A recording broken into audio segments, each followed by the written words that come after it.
Welcome to Fast Track Your Yachting Career. My name's Roger Overall and I work with Yachting Financial Solutions. And with me again today is Teresa Evans, a Director of Yachting Financial Solutions and also co-founder of the YIFSOL Partnership. Teresa, hello. Hello, Roger. Good to be here. In this episode of the podcast, we're going to be talking about a topic that is, well, it's almost on everybody's lips who works in yachting because let's face it, yachting is a fabulously well-paid career. But just how much money can you make in yachting and what do you make as you progress through the ranks? And what can you make in various roles on board super yachts? These are all questions that Teresa and I are going to look at today. I suppose one of the things that we also need to highlight is the fact that you're earning good money, and some of you may even be earning this money tax-free and all your expenses paid for. So, it gives you a lot of expendable, disposable income. And we'll talk about that towards the end of the episode as well. But first of all, so you're in yachting. How much money can you make in the various positions? Well, let's look at starting positions first, I suppose. So, Teresa, you just talk us through if you're new to yachting and you're coming into yachting, both on the crewing side, if you like, the technical side of running the boat, and on the hospitality side of things as a steward or a stewardess. What are the starting salaries going to be? Right. If we're talking about the exterior of the boat, i.e. basically the deck, starting salaries for a junior deckhand, somewhere between $2,000 and $3,000 on the smaller boat, and increasing on an 80-meter plus boat to about $4,500 plus. If we're looking at a starting interior position, which would be as a stewardess or a junior stewardess or junior steward, similar, in fact, identical starting salaries, $2,000 to $3,000 on the smaller super yachts, going up to on 80 meters plus $4,500 plus. Why such a salary hike, if you like, if you're going on to a larger yacht? Because people might be saying, forget the small boats, I'm going straight for a big boat because I know I can make more money there. I think you'll find, Roger, that it is the smaller boats that tend to hire the newbies into yachting. I think it would be very unlikely that an 80-meter plus boat would hire somebody as a junior stewardess on 4,500 straight away. I think you would need to have some experience of the industry first. And that the same would apply to deckhands too. At least a season anyway, And let's just look at one of the most important, if not the most important role on board. Certainly I know from your own experience in yachting, you'd say it's hands down the most important role on board, that of the chef and chefing positions. What kind of salary range are we looking for the people who feed the crew and importantly, feed the guests? There's kind of an important difference, if you like, between applying for a chefing job and either a junior stewardess or deckhand, in that as a junior stewardess or deckhand, providing you had the minimum qualifications and you passed the medical, you wouldn't need to have any other qualifications as such. It could be helpful, but not necessary. Not essential.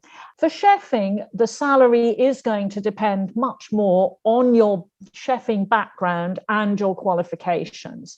Now, on the smallest boats, they're not going to be looking for somebody super qualified. They're unlikely to be looking for somebody with Michelin star experience or anything. And the salary there maybe be $3,000 to $4,500.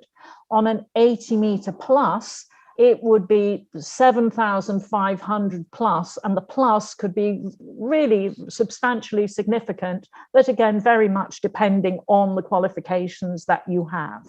But also, if you're on an 80-meter plus boat, you're also managing, and you're the head chef, you're managing a team of people in the kitchen, in the galley.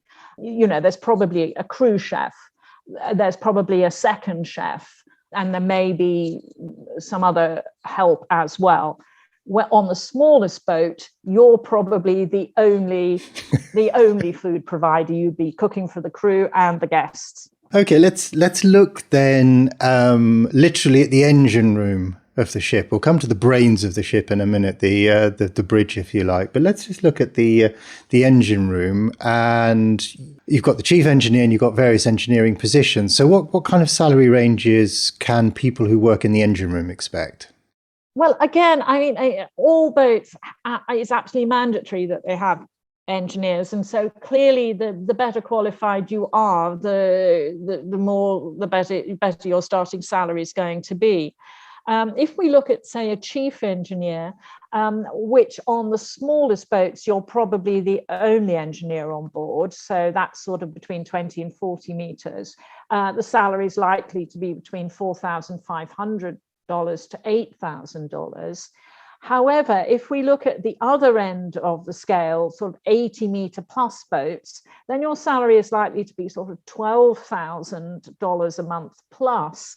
But you won't be the only engineer. There'll be an engineering team that you'll be managing, and there's most likely a second engineer and indeed a third engineer, and possibly even more. So what would a second engineer and a third engineer, what kind of salary ranges should we be looking there? And of course, I suppose at a certain point, boat size does come into it, whether or not there is even a third engineer. Well, the starting salaries really for both second and third engineers, probably around $3,500 to $5,500. However, it would only be really on boats of 60-meter plus that will require third engineers, and it's only boats over 40 meters that would need a second engineer, most likely. Okay, so let's go to the bridge, where you've got a range of officer positions, of course, and at the top of the pile is the captain. Let's build up to the captain. What kind of salary ranges can the officers expect? Okay, again, Roger, it's very much going to depend on the size of the boat. If it's a 20 to 40 meter boat, there will be a mate or the first officer, and this quite likely will be their first position as first officer or mate, and the salary is likely to be between $3,000 to $5,000. On an 80 meter plus boat, the first officer is likely to be earning $7,000 plus. Additionally, you have somebody underneath that, the second officer or the bosun. On the 20 to 40 meter boats, you're very unlikely to have a bosun, but you will have them generally on boats of 40 meters upwards. So on a 40 meter boat, somewhere between $3,500 and $4,500 starting, and on an 80 meter plus, 5,000 plus. There's a fair range there. And again, I suppose things like, okay, if you're looking to move up to an 80 meter plus yacht, have you served on a boat like that before? Are you familiar with a boat like that before? I suppose those are key considerations when you're moving into that realm of size of a super yacht. Certainly, you would have to have a decent track record. You'd have had to have worked on you'd have to have a track record of working on a number of boats. That's for sure. And I suppose what I'm foreshadowing there is we're talking about these salary ranges, and people will say, well, how do I get to be able to command the higher salary within those ranges? How do I get to command the higher end of the salary? So experience, having served on similar boats, years in the industry all help. Are there any other things that you could think of that might assist people in getting sort of within that range, being able to maybe get the higher end of the range for the position they have? Have you got any additional skills you can, bring to the role? Do you have some additional administrative experience? Could you accounting experience maybe? Are you a diver? Could you be the medical officer on board? Do you have that experience and qualification? Do you speak a relevant language? For example, French or Spanish in the Mediterranean, or even Greek could be useful. Yeah, those kind of things. And it also, I think, depends who hires you. If it's the management company, they've probably got a list of boxes that they want to tick.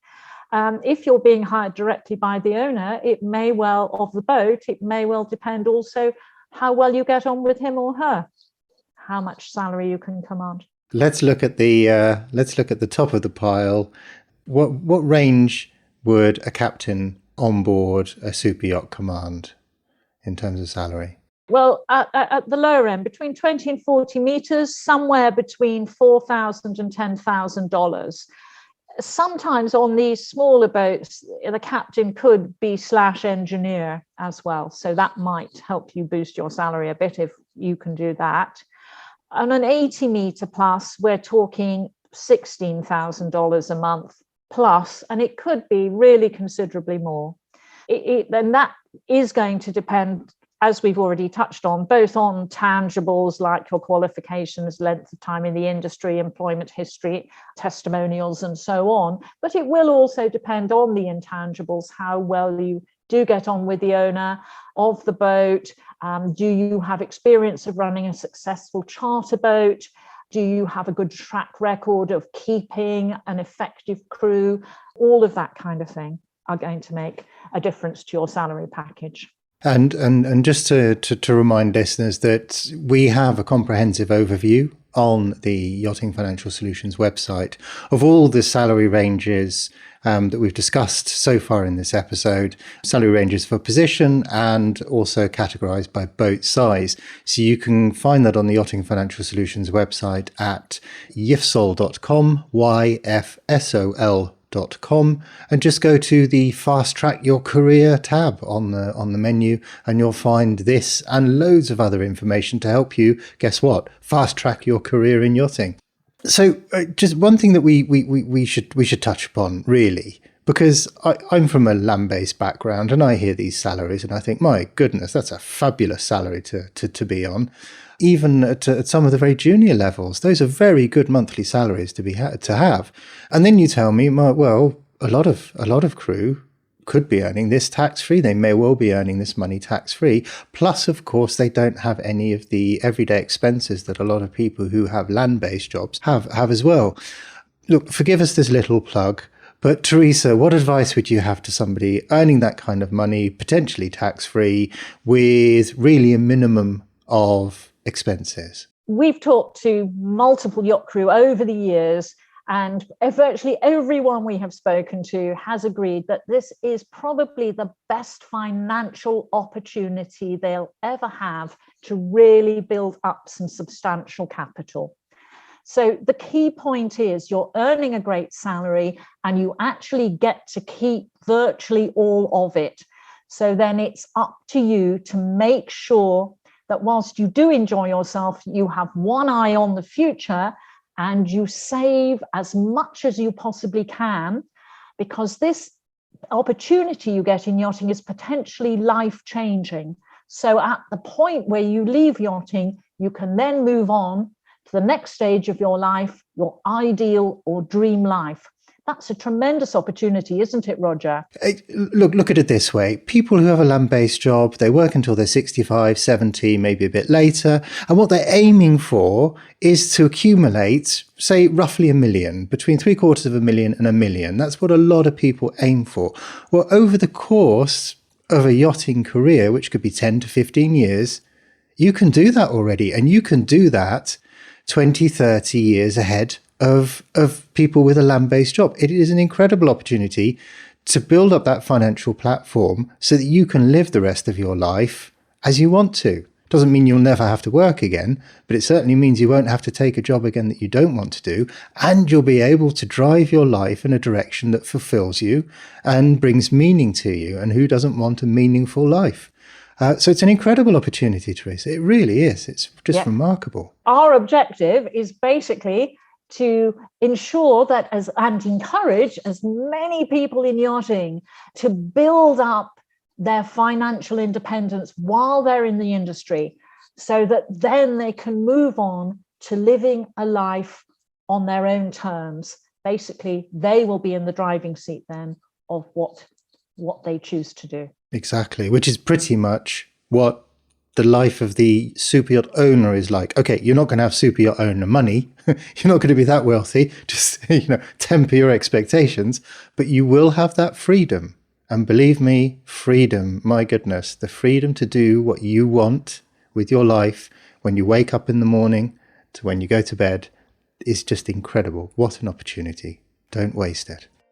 Thank you ever so much for listening to this episode of Fast Track Your Yachting Career. Do join us again for another episode soon.